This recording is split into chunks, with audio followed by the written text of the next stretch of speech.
Ian Flint, on behalf of LGMA Queensland, conducting the interview, assisted by Azarenka. Yes, thank you. And we're interviewing Gary Kellar here at his beautiful mansion at Brookfield. Good morning. Beautiful views, yes. So Gary, we have a list of standard questions to go through, but really it's just a guide of having a chat and just getting a understanding for the history project of an understanding of your view of local government and the highlights of your career and lessons you might want to pass on to those that follow you after us. Sure. So I guess we go right back to school, where you did your schooling, and was local government always your ambition, or did you just come into that by chance? Or Yeah, quite quite not on the horizon. Grew up in Brisbane, West End, Highgate Hill. Went to West End State School, same school that Russ Hinds went to, right? some years before, of course. Then went to Brisbane State High, got to the level of junior, public exam. Was not a very good student. I couldn't fathom mathematics at all. Didn't mind history and English, but just my mother sent me to some coaching schools for maths, but it just wasn't in the brain. So got through junior okay, and she said, well, maybe we should just find you a job. So she put my name in for the Queensland Public Service, right? Thinking, oh well, at least you'll always have a job. Right. And I started on the 26th of January, or 27th of January, the day after Australia Day anyway, Yeah. 1965. 65. Yeah. Went to the Public Service Board, which was in the old executive building, Queen's Park at North Quay there, and was assigned to the Department of Local Government. Had no idea what that term meant at that stage. And so walked across Queen's Park with another first starter, a fellow called Harold Wadley, you might remember from the Department of Local Government days.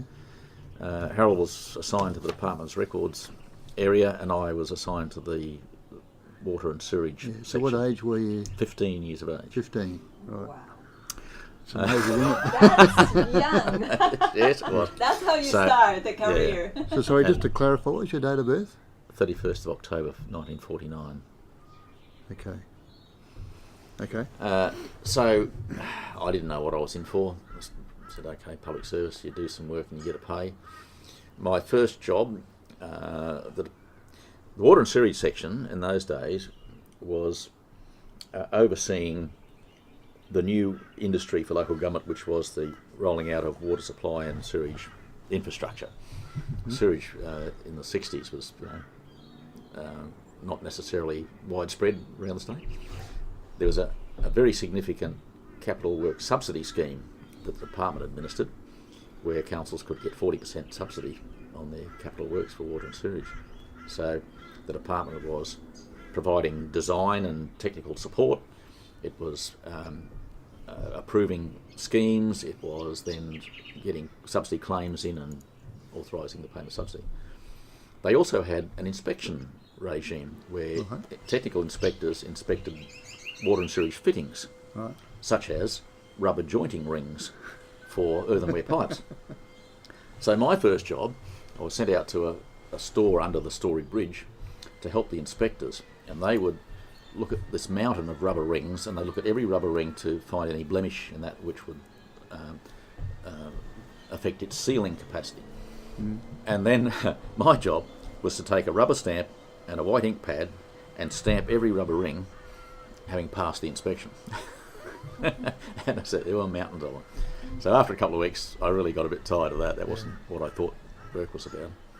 So I got transferred back to the administration area in that water and sewage area, and started the life as a clerical officer supporting the engineers in there. So I learned a great deal about water and sewage, which I knew nothing about before that.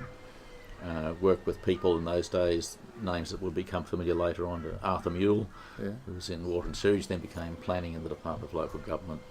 Howard Wallace, Leon Henry was one of the senior engineers there, Don King Scott, very, very notable and very And was famous people. Harold Jacobs the director at that stage? Harold was deputy director at the time. When I started, it was Martin McNamara. Harold took over a few years later. Right. Ken Mead was there as a senior Ken Mead. officer. And then a few years later, Neil McPherson came in as well. So I started there and got very, very used to water and sewage and started to do work supporting them in terms of contractual management and claims assessments and all those sort of things. Took a few years for that to sink in. Then moved around the department doing a few other things. After a couple of years I realised that the public service tradition of waiting until your seniority came up for a promotion wasn't going to suit me. So I began the senior public exam studies through night classes at Kelvin Grove Right. High School. Used to have to get the tram from North Quay. I was working in the Treasury Building. Treasury Building was where the Department of Local Government was located. Some of my old offices that I worked in are now the high rollers rooms of the casino. But get the tram and rambled out there on freezing cold winter nights to do senior exam, with an aspiration of getting into the then Queensland Institute of Technology, into the public administration degree there, which I think it started as a diploma. So a couple of years there, got through. Finally, mathematics started to make sense to me, Right. and I was able to achieve the appropriate scores to get entry into the QIT in this degree course. There were also others there who were my colleagues going through at that time. Lyle Harmon, Maury Tucker. Maury went on, of course, to be a Director of Local Government himself. Lyle went on to be CEO out at Fitzroy Shire Council, and various others there that went on to be good public servants. We did much the same classes at QIT. I started to get interested in what was then the Local Government Clerk's Certificate qualification. So that was then rolled into the course down there. You could do subjects called Local Government Administrative Practice, which Neil McPherson tutored in. Right. So those colleagues and I would go along to those classes being tutored by Neil McPherson about the Local Government Act and all that sort of thing. Fabulous time. Learned so much from Neil, being a practitioner. He'd been might have been CEO or Deputy CEO at Rockhampton Council, and he'd been CEO out at Western Councils, Roma, I think. He ended up town clerk at Brisbane at one stage. That's didn't right, he? yes, after he left the Department of Local Government. So you couldn't get a better grounding in what local government practice was all about, except for those studies. Yeah. So achieved that qualification in 1978. By that time I was working over in the administration side of the department. We were doing a lot of field work, following around the Grants Commission hearings around Queensland at that stage, and getting more involved. I did also a lot of work with drafting local laws and amendments to the Local Government Act, a lot from Harold Jacobs in terms of legislation, and then some organisational review work under Neil McPherson. So by the time 78 came around, the boundary reviews, South East Queensland, were underway, and Albert Shire and Badesset Shire were under scrutiny for amalgamation and carving up.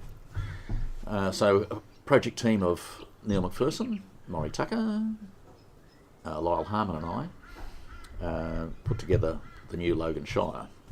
Yes. In terms of the That would have been a big exercise legislation at and the the time. structure of all that. So all through this I'm getting more and more keen on what local government's about, becoming really a convert to it. And particularly doing the field work, getting out amongst regional Queensland and seeing what it was all about really inspired me. Yeah. So when Logan came up, I was actually living in Slacks Creek at that stage. I'd been married in 71. We moved down there around about 72. So that was then the part of the Albert Shire was my local council area. So enthused by all that, seeing what was happening through the setting up the new place, I applied for the deputy shire clerk's job there and got that job. I thought you got the top job straight off. No. There's a story. Ah. So 1st of July, 2nd of July 1979, I turned up to the office of the Logan Shire Council.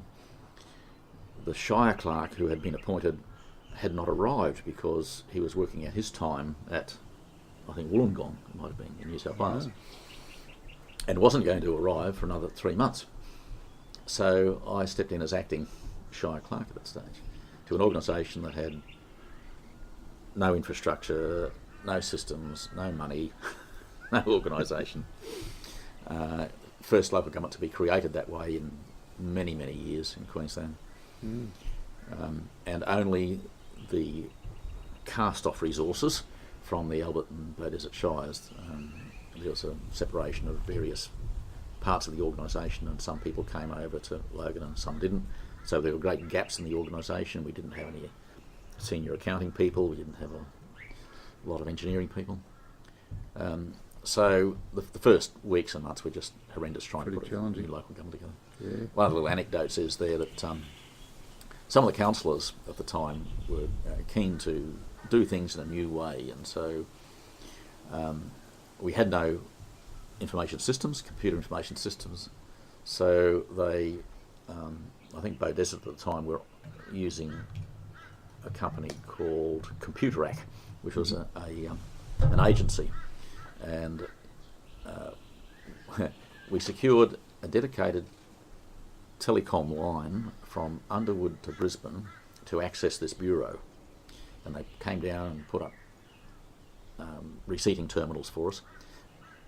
The day I walked in, we were a going concern, so there's money coming over the counter.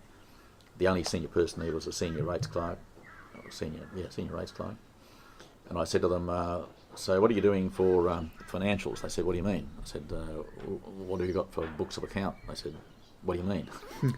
I said, What's that? How are you receipting money? Oh, we're handwriting receipts at the moment. We went down to the stationery shop and we bought some receipt books and we're handwriting those and we'll do something with them later.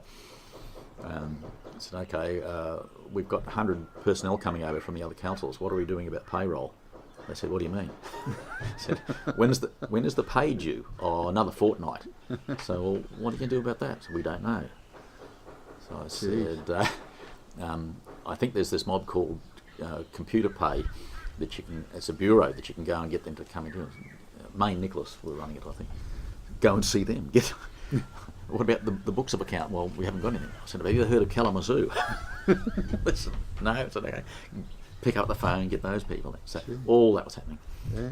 And so these computer terminals arrived in the place, and they said, that's fantastic. We can now do receipting online.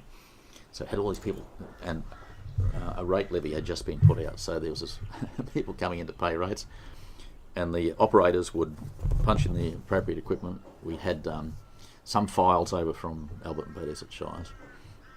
They went down under the demand of a certain councillor to Albert and Bay Desert in the middle of a week, in the middle of a month, in the middle of a year, and said, give us your rate file and all your other financial files.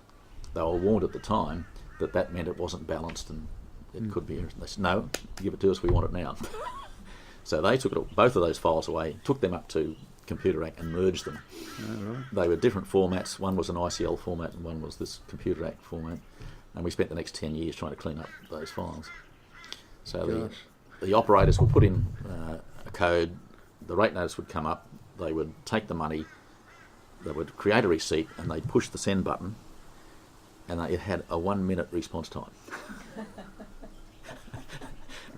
So the lines were getting out the door, and we had to go back to writing handwritten receipts, and then overnight we would have another set of people who came in and inputted the information into the computers.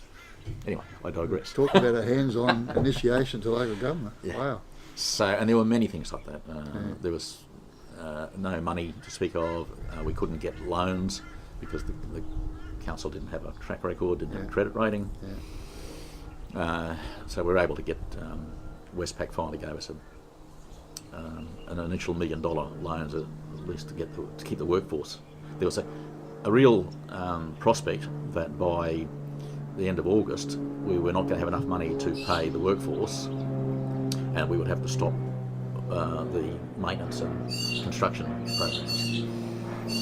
But we averted that and moved on from there. And the next 10 years were spent just, putting all that together, and then it finally got to a point of critical mass where it was quite good.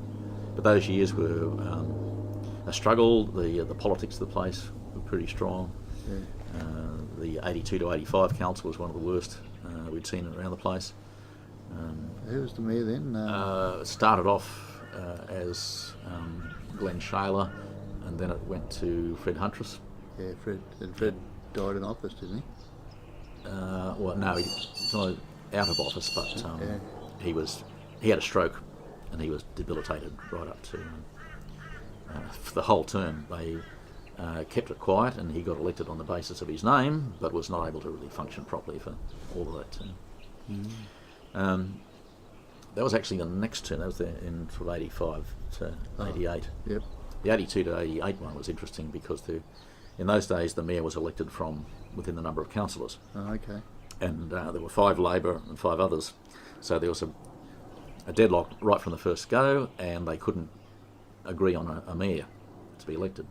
So I had to chair the inaugural meeting of those councils for 21 days as they fought and scratched over who was going to be the mayor, and the meeting continued to be adjourned.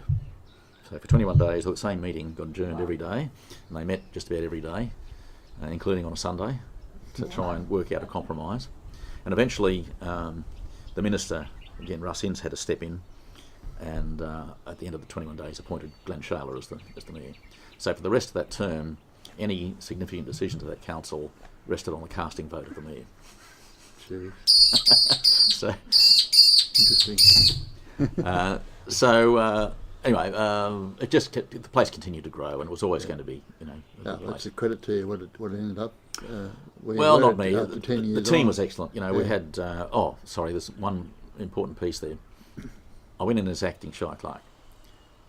The permanent Shire Clerk turned up in September. Mm-hmm. The politics of the place was pretty conflicted at that point. So by June of that next year, he was terminated, and I went back into being acting. There was a major industrial dispute over it all. The unions blacklisted the filling of that position for another 12 months. But I tried to just get on with the organisation and build ourselves into something that was efficient. And so finally by about 82, I think it might have been, I was appointed as the permanent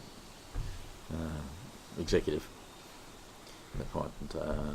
So it kicked on from there. But the team were really good. The engineering group, the town planning group, excellent people in those, the Peter Ways of the world. Peter's now still very active in the IWPEAQ. IWPEAQ, yeah. Town planner was at that stage Ray Shaw, excellent fellow. John Green was the health surveyor in that area. In the 80s, things started to change. Different types of legislation coming in. The 90s saw a focus on new ways of managing local governments, greater corporatisation, setting up business units for the major operations of water and sewerage and waste and those sort of things. Performance indicators became the name of the game. Instead of being a little tripartite organisation, now we were a corporation with a CEO and 6 directors, with commercialised entities in water and sewerage and waste. A very big organisation then. By the early 2000s, we're the 3rd largest city in Queensland. An operating budget of $250 million, assets of about 1.6 billion,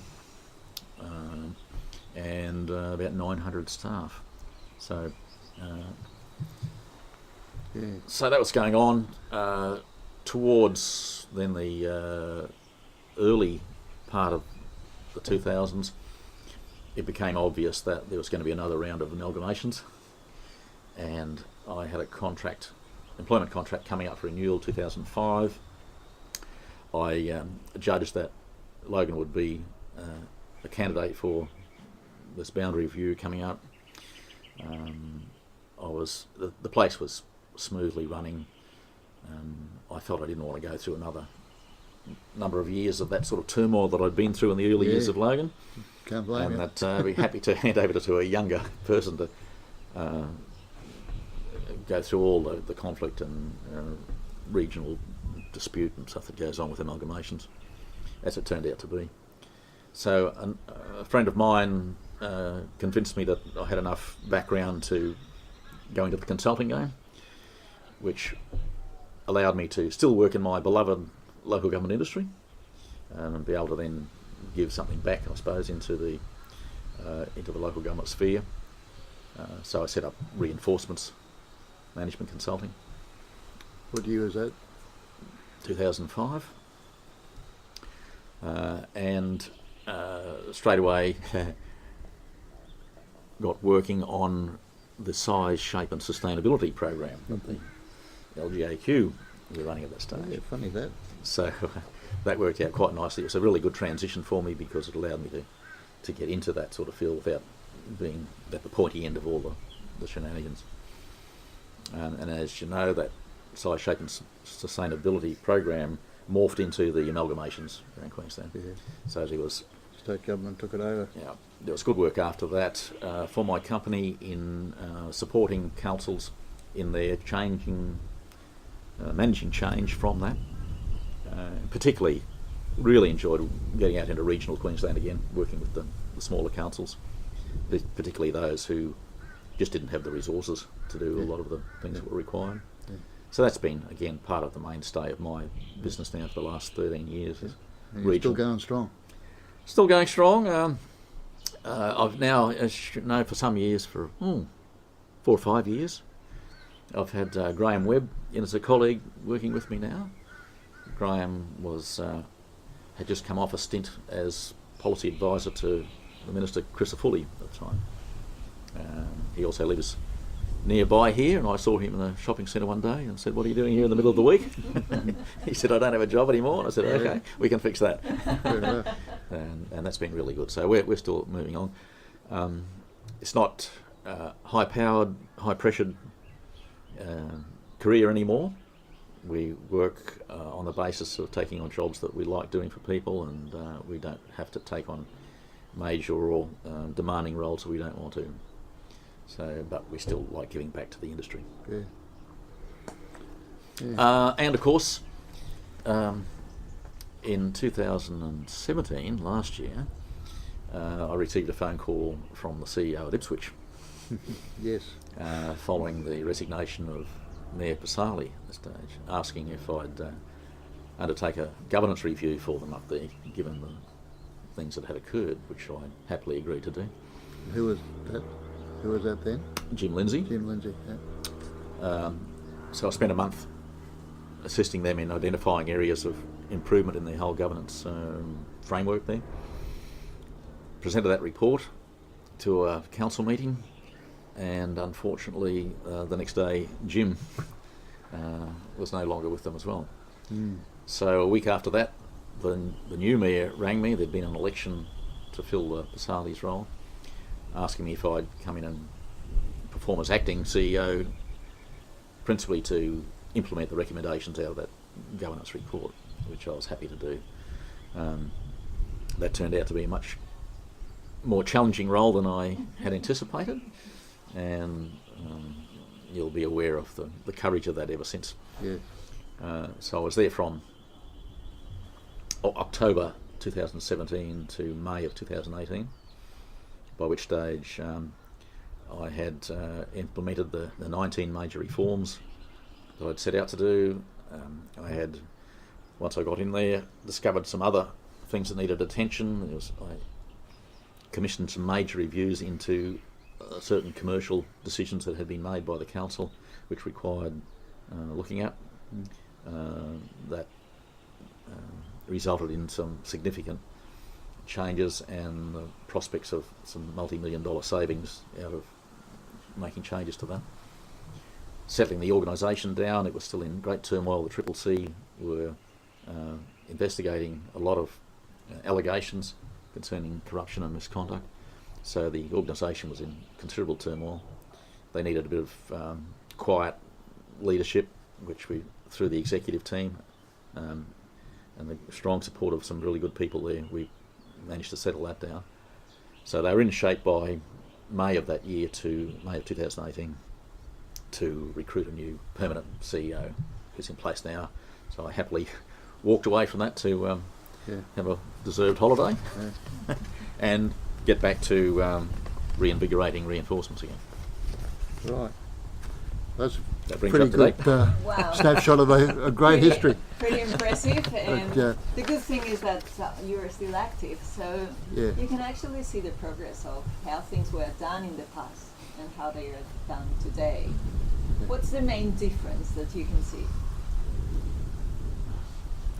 I think you need to have that historic perspective to see the enormous changes in local government as an industry between the 60s and the 2010s.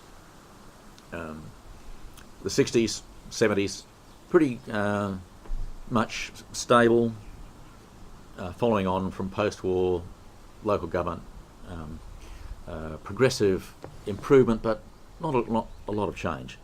Those 80s becoming really focusing on infrastructure, the 90s becoming more about performance, about how local government's got to do more with less, got to make sure that there's value for money and all those sorts of things. Then the 2000s getting really frantic in terms of producing more. There's been not enough money to do the infrastructure required. Organisations had to become more professional. Councils began to become more full-time in their role, demanding more money for that full-time role. Culture of councils, certainly in metropolitan areas, changing from merely being community service to wanting to be active in the politics of changing and influencing policies not only at local level but state level and federal level. So much more active political scene in local government. Makes it a very different beast then in terms of what it might have been in the 50s. And you were caught up with a lot of that reform yourself. You glossed over it a bit. We'll come back and talk about your LGMA career. Yeah. But you were one of those reforms of the Local Government Act just recently about the councillor conduct and things yes. like that. Yeah. That was a major review. That was just a couple of years ago. I guess 2016. Yeah. Always had an interest in legislation. Throughout my career, I've had some interesting situations where I have either initiated or have assisted in some significant legislative change. I recall, and I've always had an interest in elections as well, and the elected side of local government. I remember at one local government election in the days when the CEO was the returning officer. Yes. The good old days. Yes. I refused a nomination from a particular candidate who decided to challenge it. It was actually in a by-election, and we got some legal advice to say that he was entitled to nominate. I challenged the lawyer saying, no, that's not right. This is how you read the act. They said, no, you're wrong. So we hadn't got a QC's advice who said, no, you're wrong, Kellar. This is how it is. And I said, look, I really need to talk to this silk about this. And they said, oh, nobody talks to a silk. You've got to go through the lawyer. No, I want to talk to this man. So we went and had a conversation with the barrister. And I said, look, just can you just accommodate for me for a moment? Just read this piece of the act for me. He said, oh, yes, yes. So I said, now just flick back 2 pages and read this bit here. He said, oh, yes, well, no. Oh. What can one say? But that opened a major Pandora's box, because by finding that this person wasn't eligible to be enrolled, it meant that anybody in a by-election and even an ordinary election for the last 8 or 10 years since the Local Government Act was amended in this provision, who did not actually live in their division was not entitled to be enrolled. That put 20 or 30 councils around Queensland, like the recent business of the federal government, facing possible expulsion because they weren't legally elected. Wow. So there had to be a change to the Local Government Act, and it had to be one of those 2 a.m. sittings to get this amended and to validate the elections of these people. So it's just a little anecdote there. So I have been interested in these sorts of things, and then when the issue came up about reviewing the Act in relation to councillor... So sorry, these sort of things, like that election one, that was while you were CEO? Yeah. So there was a few reforms that you were involved in as CEO outside of Logan. Yes, I often... But then more importantly, mainly follow when you were in a consultancy that you got the... That's right. The bigger reform gigs, so to speak. Once I was... I don't know about that so much. Once I had left Logan, I had still carried, I guess, a reputation of both an interest in and some expertise in those areas. Yes. So in 2016, the government formed the review panel to look at councillor conduct provisions, behaviours, etc. So that was David Solomon,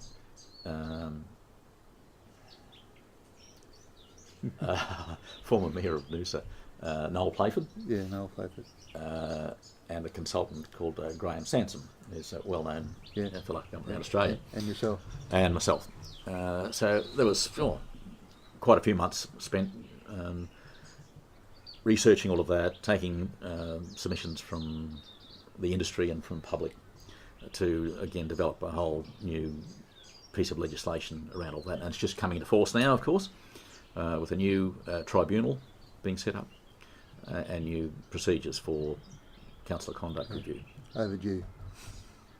Very much so. Yeah. So there's a lot to cover off on over that, isn't there? Well, would you see that changes that you actually initiated, or because of your actions you initiated changes in local government laws? Would you consider that like a highlight in your career? Oh, I don't know about... Oh, it's perhaps a highlight, but there's much more important things than that, I guess. For example? Oh, well, one of the great things about being in a position of CEO, particularly a major local government, but all local governments, all CEOs find this, is, and it sounds corny, making a difference to the communities that you're working and living in. Did you feel connected with the communities? Yes, certainly at Logan, because of what it was. It was a young city and had lots of things to do, lots of growing to happen. There were times when you just felt that there was a new step made that changed everything. For example, Logan was, in its early days, in the 70s and 80s, full of young families. The services were not there from state level. It had a very large public housing component, and the government, the local government services, as much as they tried, were still in backlog. So one of those steps occurred in 1988 with the bicentenary funding that came through from state and federal governments. It wasn't a lot, but it was one component of it was per capita. So we were able, because the local government was growing very fast and we had a lot of population, we were able to get some decent money to do some things that previously the council's priorities had been infrastructure, water, sewage and roads. So there was a huge backlog in terms of community type facilities and infrastructure. So here was some money, and the council said, okay, it's a windfall, so let's try and put it into some things. And to make it go as far as we could, there was no suggestion that we would build grand new premises. So with my executive team, and particularly the planners at the time, Ray Shaw I name as a particularly influential person this time, we went around and we found things that we could adapt. At that stage, there was the first of the big grocery warehouse operations. A fellow called Jack the Slasher. Jack the Slasher, yeah. Had a food barn down at Logan, and it hadn't gone too well in this area at Shayla Park. So he moved out of there, and it was a great big premises, not especially well built, but it was a commercial building. So we got the opportunity to pick that up relatively cheaply and refurbish it as a community centre. So it had an auditorium and it had a stage and had amenities, and it was the only meeting venue for that whole side of the city at one stage there. So with some money seeded from the Bicentenary Fund, we've got that. At the same time, QUF, the milk and ice cream people, had a milk factory, it was the old butter factory, but that had gone out of use many years ago, but it was a milk depot down opposite the Kingston railway station. And so I was taken down there one day and said, look at this, and it was a ramshackle old building, but a beautiful old historic butter factory. And it had big butter churns still there, the big stainless steel churns were still there, and but the vandals had got to the place and it was in a bit of bad shape. So Ray Shaw said to me, look, we can probably get this. I said, oh. Rolling my eyes. He said, no, it's fine. It's, QUF want a rezoning in this area because they want to relocate the depot. We can get a contribution from them for parkland and all that sort of thing. So if we take the curtilage of this building and a bit of the parkland around there, we get the building as well. So, fine. So we did some numbers and got an architect and said, what the hell can we do with this place? And we turned it into the first community arts centre that Logan ever had. And it had a small theatre, 200-seat theatre for the local theatre company.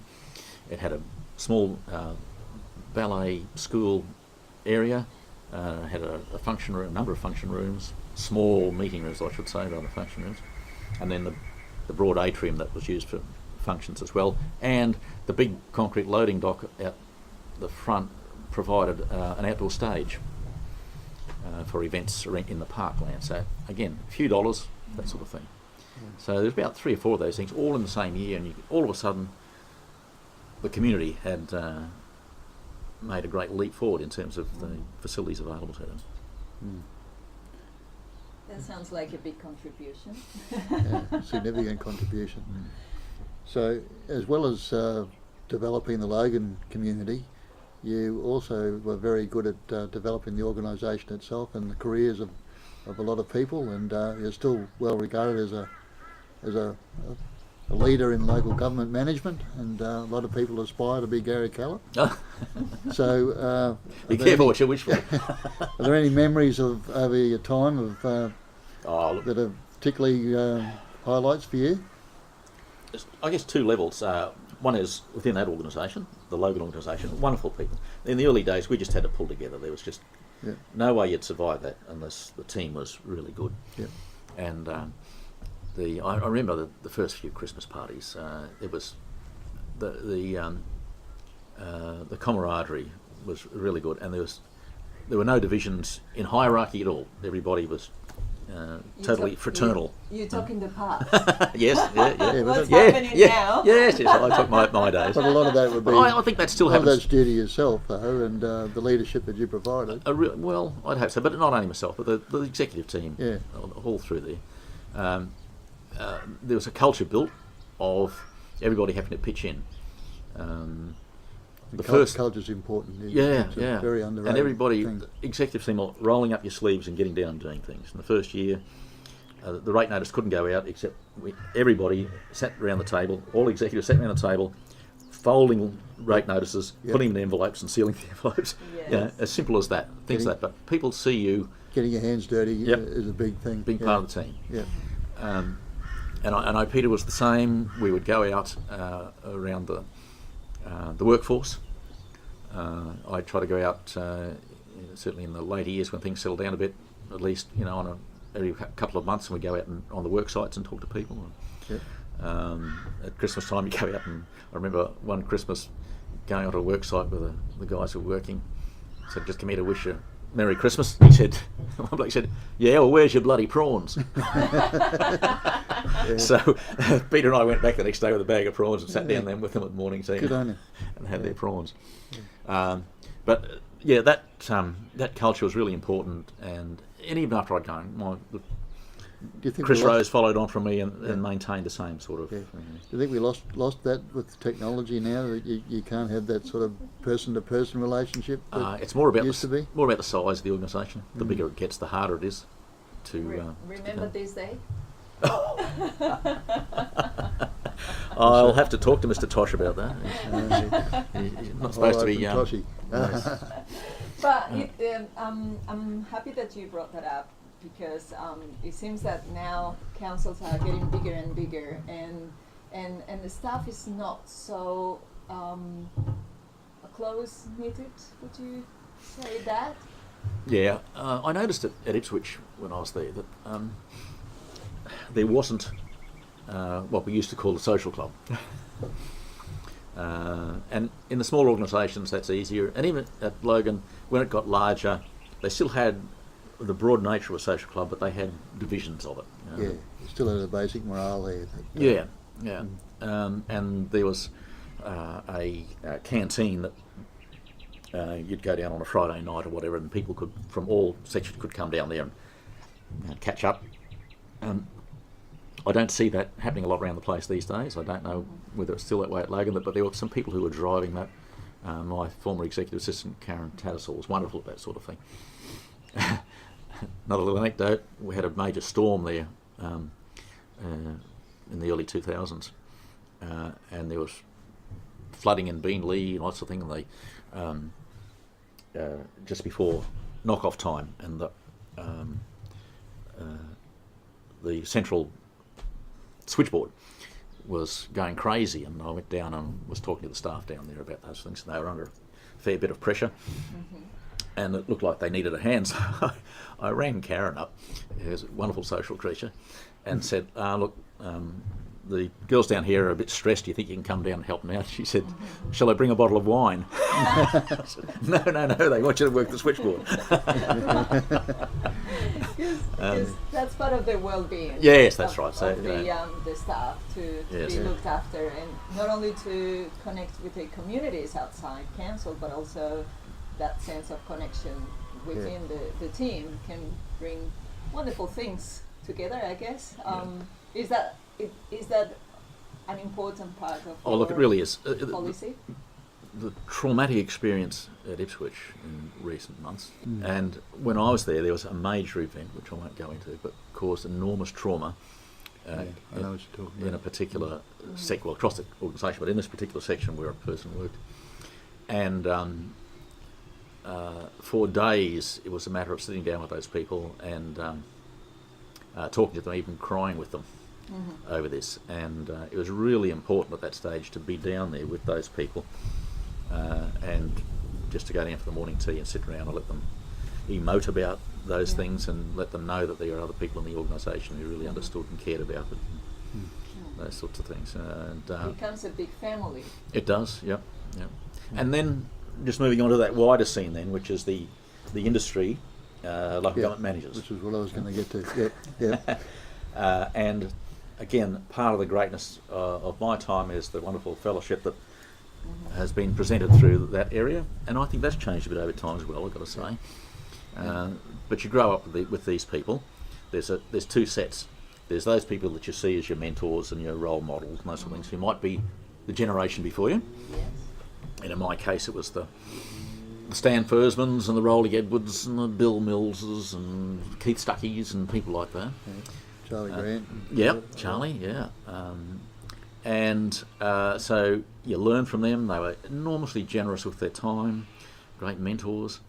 In the early days of Logan, when I was struggling with stuff there, Keith Stuckey, I could ring him up and he would give me plenty of time on the phone to have a chat about things and work through. So there's that, the generation before you who brought you forward and taught you things and mentored you. And then there was your contemporaries, the colleagues that were in the industry with you about the same time, about the same age, going through about the same things there. Ians, the Brian Atones, the John Cudahy's, Yep. the John Smiths, Graham Webb's. Graham Webb's, all of those sorts of people. And again, you'd share experiences, you'd share a lot of knowledge and swap those things and have some good times. And the conferences are always, there were great characters. That was part of it too, find people who were always fun to be with, and they could find the lighter side of all the serious stuff that you're doing as well, which is pretty important. The conferences were really the highlights in my time, I know, and I think we've lost a bit of that now, but do you think? Or Yeah, well, my recent experience is that I don't see a lot of CEOs at recent conferences, I've got to say. They're the up-and-coming people, which is great. Yes. Yeah. which is the third group? You mentioned mentors, Oh, yes, okay. colleagues, And and the third group is You've got those behind you. Yes. And in my case, it's the John Oberharts, who are now in senior management themselves, and others who have gone out to be CEOs around the state. So it's, I think we owe it to them as CEOs to make sure that we do the same thing that the previous generation did for us, was to provide that support. And That's right. Do you think that's because of the high turnover in CEOs? there's a lot of that. I think things have changed. I think the environment has changed for CEOs as well over the last 10, 20 years. As I started to say before about the change in the culture of elected members, Full-time full-timers councillors now, to and they become- expect more of their CEO. and their role is becoming more now not only full-time but more assertive and aggressive in terms of their pursuit of policy change, Yes. and wanting to have a say about how the organisation runs and those sorts of things. So I think the relationships have changed, and now you don't have the long-term tenure of CEOs, and you don't have necessarily a long-term tenure of councillors to have the relationship build over time. True.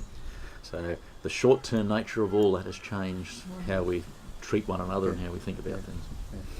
So it's even more important now that the values that we thought, and I still hold as important, coming forward from those previous years are passed on to the next group of people coming up, or they will have a different and less values-driven way of doing their job. So what would be the recommendations that you would do to new candidates or anyone aspiring to work in local government? Thinking about this, I thought there's lots of things, but if you just pick, say, 4 things that I thought across my career really important. Knowledge of the subject. You really got to know your onions about the job that you're going to do. So if you're an aspiring CEO, my greatest strength was that I knew the legislation like the back of my hand, and Ian probably comes from the same stable from that. You know what the scope of authority, functions and responsibility and accountability, etc. Know it very well. You're also, the buck stops with you as a CEO, so even though you might have technical advisors, engineers and planners and like, you've got to have a sufficiently wide understanding of all of the issues in local government to be able to challenge and ask searching questions about the advice you've been given. Councils will look to you to be the principal advisor. So you can't really say, well, I don't know anything about this, I'll just pass it over to the engineer. That's an abrogation of your responsibility. So knowledge is really important, and that's why the networks, the mentors are really important to build that knowledge, because you can't learn it all out of books and you can't learn it all from experience. You've got to, learning it from experience is very hard and sometimes destroying option. Secondly, integrity in everything. There's an old saying that if you can't be trusted with small things, you'll never be trusted with big things. So these days it's really important for aspiring senior executives to shore up their integrity in everything that they do. These days you're out there on Facebook, so there's been in the past many a person who's a good solid future has been undermined by some short-term misconduct, Yeah. which might, in one corner of their life be relatively small, but it can be blown up into major things. Yeah. And Out of proportions. Yeah. and we're also finding that, and it's very clear, this report out just the other day, demonstrating that trust in government is on a downhill slide in Australian communities. It's not only about the politicians, it's about senior management as well. So we need to do something about increasing the capacity of our communities to trust in their senior executives as well as their elected members, and you don't do that with public notifications of corruption and misconduct and those sort of things. So integrity is really important. That old hoary chestnut of leadership, what does it mean? Well, it means a lot of things, but you've got to be able to lead people, and you've got to have people who will embrace the values that you embrace and come along and do the things that they need to do to help you achieve your objectives. And you won't achieve objectives on your own without those other people. So That's that right. leadership's really, really important. And I think, above all, a good dose of humility in it all. We get, and we should be, proud of the achievements that we make, but it's always usually built on the shoulders of somebody else. So an understanding and patience with people around you, be grateful for the opportunities that come your way and take them. I've got to say, looking back at mine, I've been blessed with just being in the right place at the right time a lot of times, or having the right word presented in a place for me on behalf by somebody else.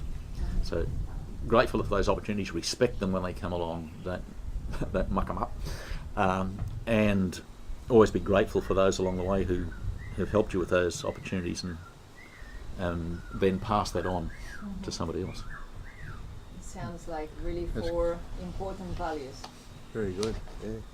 Do you see part of the problem today is CEOs being appointed from out of the industry, so to speak? They haven't had the practical experience of working through the organisations. They've been appointed from elsewhere. Do you see that's a factor?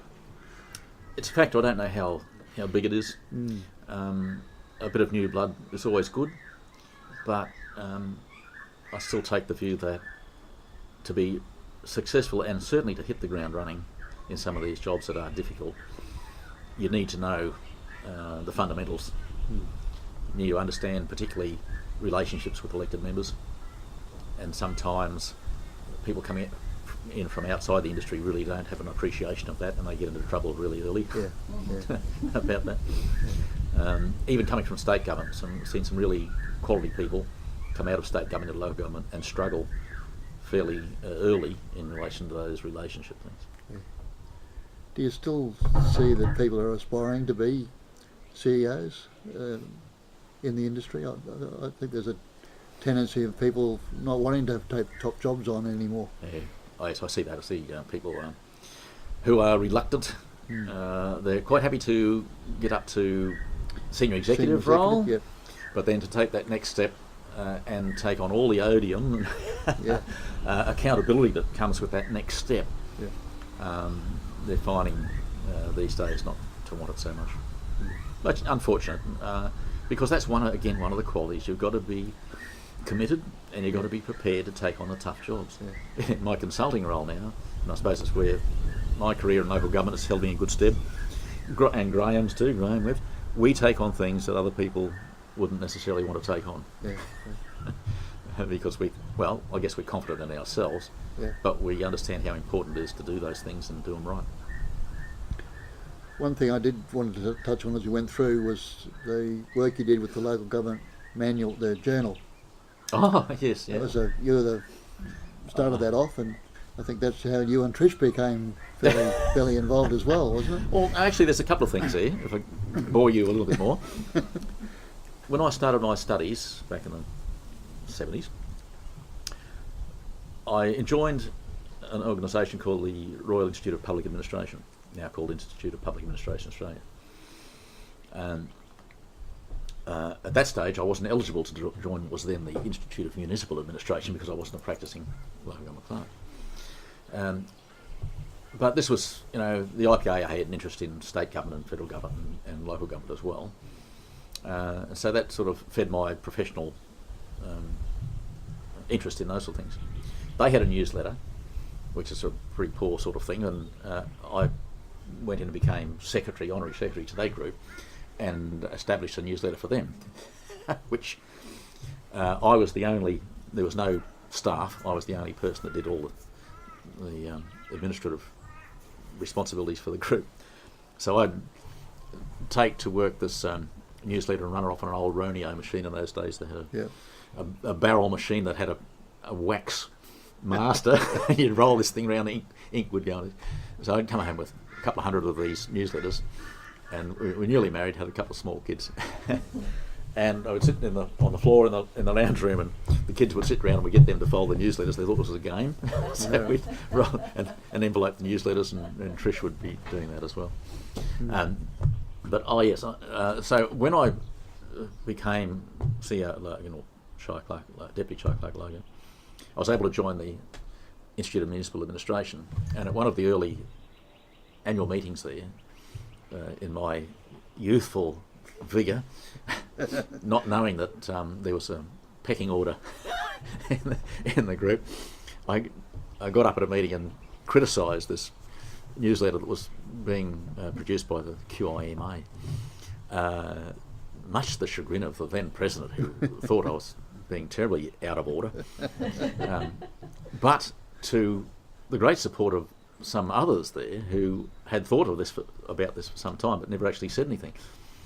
So with a bit of blacksnapping and good on you, Kellar, suddenly I became the editor of the newsletter, and with their help turned it into more of the journal, the sort of thing that you see today, that incorporated more things like Dan Phillips, who was CEO at Dalby, writing a column called Dalby Dan about things happening around the place, getting more papers and items of interest and articles and things being published in it. So it got up to be a fairly substantive document then. And yes, roped my wife Trish into doing all the text editing and compilation for it, which became, and we would ask people from around the countryside, regional Queensland, to provide us with images of their local governments to go on the cover and that sort of thing. And that became quite popular and got people involved and wanted to see it and read the thing. Yeah. You did that for quite a few years. Yeah, there was quite a while in that one. Yeah. Okay, so I think that we've covered pretty much everything how's and your more. leg? Thank you so much. My pleasure. Yeah. Gary, if there's one last question, Sure. what's the worst thing about local government? That's probably one thing we haven't covered. I thought about that, Okay. but maybe we can guess by the No. times that you were home-footing some of the stuff. Yeah, no, I think just sort of recapping on that business of, I think the worst times I've experienced are these more recent ones where local government is getting this reputation for corruption and misconduct at elected member and officer level. It's again a small component of the industry, but it taints everybody, and it makes it really, really difficult to have a conversation with your community, who take the worst, and I think it doesn't do justice to the hard-working industry that we've got. And it's not nice to be part of that at the moment. You ask some of the people in Ipswich, I know some staff came to me and said, we've been applying for jobs elsewhere and we're told that we don't even get on the shortlist because we come from Ipswich. So that's some of the worst times. It was like, when you were accused by the Triple C or someone of something and you're immediately guilty before your name was bad in the papers and the media, where you didn't have a chance to defend yourself. It's got even worse than that now, where the whole industry has got that reputation now, unfortunately. That's right. And the legislation they're bringing in now is going to affect everyone, whereas it was just to affect to deal with one council. It's changed the whole. Yeah. Yeah. So it's going to be And tougher all round. unfortunately, I think we can't do a lot about the externalities. All we can do is continue to build within our organisations and continue to show the professionalism and the integrity that is there, and really have zero tolerance for those in the organisation that don't share those values. And I know it's hard. One of the questions we didn't get to was what I found personally difficult throughout my career, and that was confronting people on performance and behaviour. Because I'm not a person that likes conflict in any way, don't like to harm people. So dealing with people where you had to discipline them, even to the point of termination, was one of the most uncomfortable things that I've needed to do. But when you know that you're in the right, you've just got to stand your ground and do those things. And we have to do more of that in our industry to make sure that we are seen to be standing up for them. Yeah. And what was the most enjoyable thing? You found that the most difficult thing? Oh, look, the people, you know. Yeah. I wouldn't have stayed 26 years at Logan if I just didn't love the people that I was working with and the industry that I was in. Yeah. So, Okay. it's got to be all about that. Yeah. All right. I think that's enough, isn't it? Yeah. Thank you, Gary. My pleasure. Thanks for your time. Yes, thank you.